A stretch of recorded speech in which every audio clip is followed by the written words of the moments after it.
പുലയന്റെ കൂടെ ജീവിക്കുന്നതിനു വേഗം തന്റെ മകളെ കൊന്നുകളയുന്നതാണ് എന്ന് അച്ഛനമ്മമാർ ചിന്തിക്കുന്ന കേരളം. SC ST ഒഴിച്ച് ബാക്കിയുള്ള ആരെ വേണമെങ്കിലും കെട്ടാമെന്ന് പറയുന്ന യുവാക്കളുള്ള കേരളം.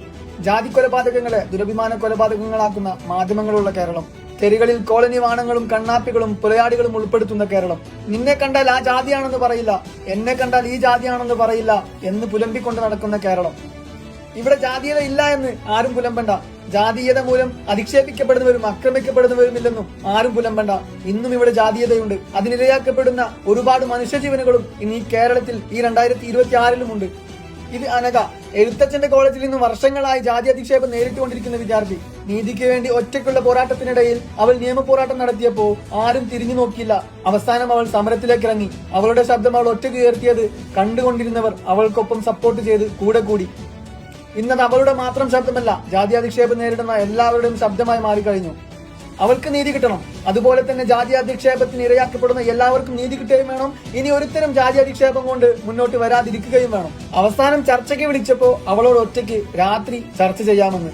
സമരക്കാരെ വേണ്ട, സമരസമിതിക്കാരെ വേണ്ട, അവൾ ഒറ്റയ്ക്ക് വരട്ടെ, ചർച്ച ചെയ്യാമെന്ന് പറഞ്ഞു. പക്ഷെ അവൾ പറഞ്ഞത് ഒറ്റയ്ക്കും വേണ്ട, രാത്രിയും വേണ്ട, സമരപന്തലിൽ സമരസമിതിക്കൊപ്പം എന്റെ കൂടെ ഇതുവരെ നിന്ന് ശബ്ദിച്ച ആളുകൾക്കൊപ്പം ചർച്ച ചെയ്താൽ മതി, എന്നിട്ട് തീരുമാനമുണ്ടാക്കിയാൽ മതി. അവളുടെ മുഴുവൻ കാര്യങ്ങളും പറയാൻ ഒരു പക്ഷേ എനിക്ക് സമയം കിട്ടിയെന്ന് വരില്ല. പക്ഷേ അവളുടെ അക്കൗണ്ട് ഞാൻ ഇവിടെ മെൻഷൻ ചെയ്യുന്നുണ്ട്. പറ്റുമെങ്കിൽ കാണുക, സപ്പോർട്ട് ചെയ്യുക. ഗവേഷക വിദ്യാർത്ഥിനിയാണ്, ഫെല്ലോഷിപ്പ് ലഭിച്ച വിദ്യാർത്ഥിനിയാണ്. പക്ഷെ അവളുടെ നേട്ടങ്ങളൊന്നും ജാതിക്ക് മേലെയായിരുന്നില്ല. എന്ത് നേട്ടമുണ്ടെങ്കിലും എന്ത് കഴിവുണ്ടെങ്കിലും നീ ചെയ്യേണ്ട ജോലി ഇതല്ല. അടിച്ചുവാര്, വൃത്തിയാക്ക്, പാത്രങ്ങൾ കഴുക്, അവിടെ പൊടി പിടിച്ചു കിടക്കുന്ന പേപ്പറുകളും ബുക്കുകളും മടക്കി വെക്ക്.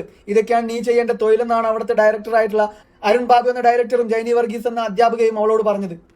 6 മാസത്തെ കോഴ്സ് വർക്ക് കഴിഞ്ഞ് നടത്തേണ്ട ഡോക്ടറൽ കമ്മിറ്റി നടത്താൻ ഈ പറഞ്ഞ അരുൺ ബാബു സമ്മതിച്ചില്ല.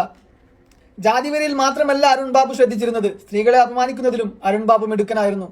ഫേസ്ബുക്ക് പോസ്റ്റിൽ സ്ത്രീകൾക്ക് പണത്തിനോടും വസ്ത്രത്തിനോടും സ്വർണത്തിനോടും ആർത്തിയാണ്, ഭർത്താവിന് അതിനുവേണ്ടി ബുദ്ധിമുട്ടിക്കുന്നവരാണ് സ്ത്രീകൾ എന്ന് പരാമർശം നടത്തിയ ഒരു വിദ്വാൻ കൂടിയാണ് ഈ പറഞ്ഞ ജാതിവെറിയൻ സവർണനായിട്ടുള്ള അരുൺ ബാബു.